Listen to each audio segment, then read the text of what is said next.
I was born in Brooklyn, New York, lived with my mother, my father, and my younger sister. When I was 6 years old, my mother was diagnosed with lupus, and at the age of 9, she was diagnosed with kidney failure. My parents separated when I was 8 years old, so from then on, I started bouncing from home to home. I was in and out of shelters from the age of 8 years old to 13. My sister, my mother, and I lived in a one-bedroom, and we all lived on the same bed. No one knew at school that my mother was actually in the hospital, and we were staying by ourselves. My education was important to me because my mother instilled this drive in me that I had to do better for our family. At FSU, CARE supports first-generation students who are also low income and who therefore really need an extra helping hand to be successful at the university. CARE helps me with my finances. They help advise me where to go, what scholarships to apply for. We do a lot of work with students from their transition to the university all the way until their graduation.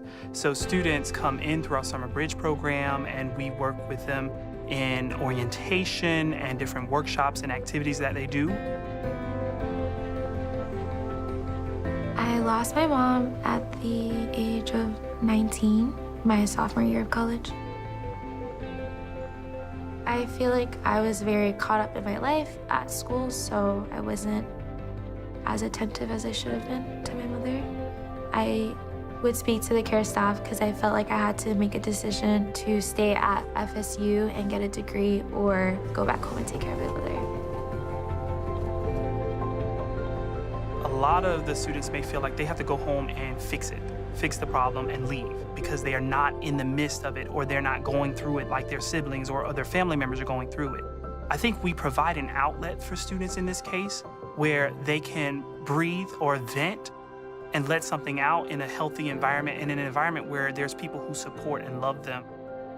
Another thing that CARE does for students is give them a sense that, well, here's a community of people who are like me, who've maybe faced some of the same obstacles that I've faced. Just growing up, you just feel like the outsider all the time. No one understood what it was like to have an ill parent or be homeless. I'm not sure how I would have made it through my first few years in college, going through my mother's death and not having a support system. Their stories just break your heart, but their grit is really inspiring, because you can see these are students who've overcome difficulties, and with the support of each other, they can overcome those challenges of college. We read every single essay of every applicant that comes in. What we're looking at is that student who's shown that they have the resiliency, they will use that to be successful at Florida State. It gives you hope to be around all these students who are pushing forward through their adversities. So they all have the same drive as you, and they all want to get a degree because they're the first to do so in their families. And that's what CARE has provided me. They've provided me with a family.